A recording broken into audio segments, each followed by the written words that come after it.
ভাষা সম্পর্কে আলোচনা শুনেছিলাম। গত জুমার আলোচনার সারসংক্ষেপ ছিল ভাষা আল্লাহর দান। ভাষা আল্লাহ সৃষ্টি করেছেন। আর রহমানু আল্লামাল কুরআন খলাকাল ইনসানা আল্লামাহুল বায়ান। দয়ালু দয়া করে কোরআন শিক্ষা দিয়েছেন, মানুষ সৃষ্টি করেছেন, মানুষকে ভাষা জ্ঞান দান করেছেন।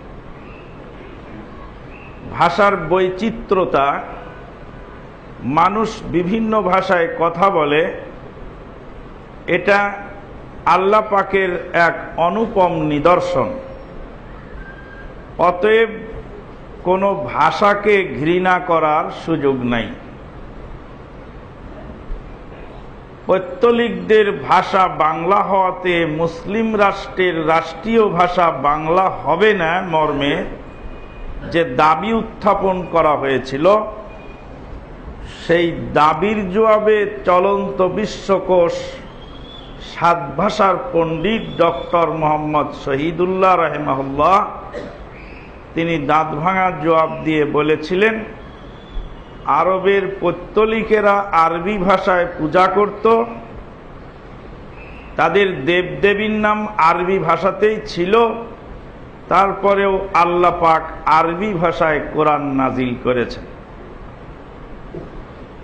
মক্কার পৌত্তলিকেরা আরবি ভাষায় পূজা পার্বণ করার পরেও যদি আরবিতে কোরআন নাজিল হতে পারে, ভারতবর্ষে 33 কোটি বৈদান্তিক অধ্যুষিত সনাতন ধর্ম অবলম্বীদের ভাষা বাংলা হওয়া সত্ত্বেও মুসলিম রাষ্ট্রের রাষ্ট্রীয় ভাষা বাংলা হওয়ায় কোনো সমস্যা থাকার কথা না।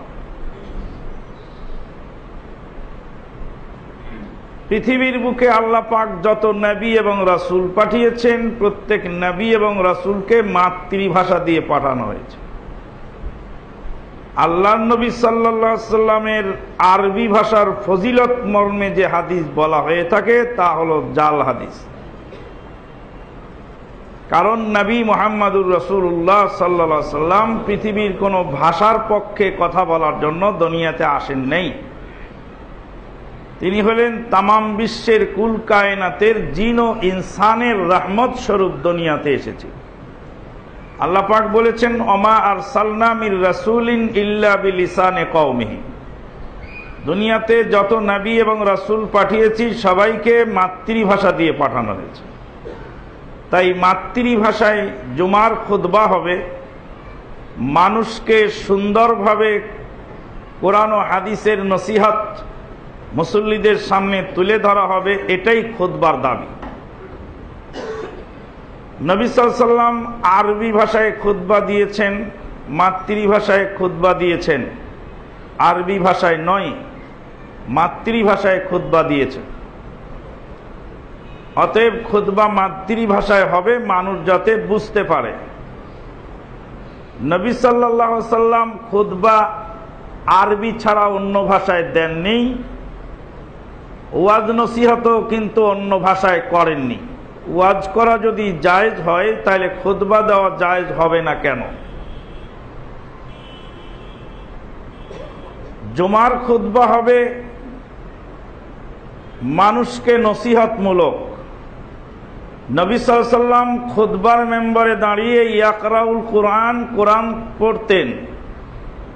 ওয়া ইউযাক্কিরুন নাস আলা আহওয়ালিহিম, সাময়িক প্রেক্ষাপটকে সামনে রেখে মানুষকে নসিহত করতেন। খাকান ইবনে খাকান কিতাব পড়ানোর জন্য খুতবার মিম্বার নয়, মানুষকে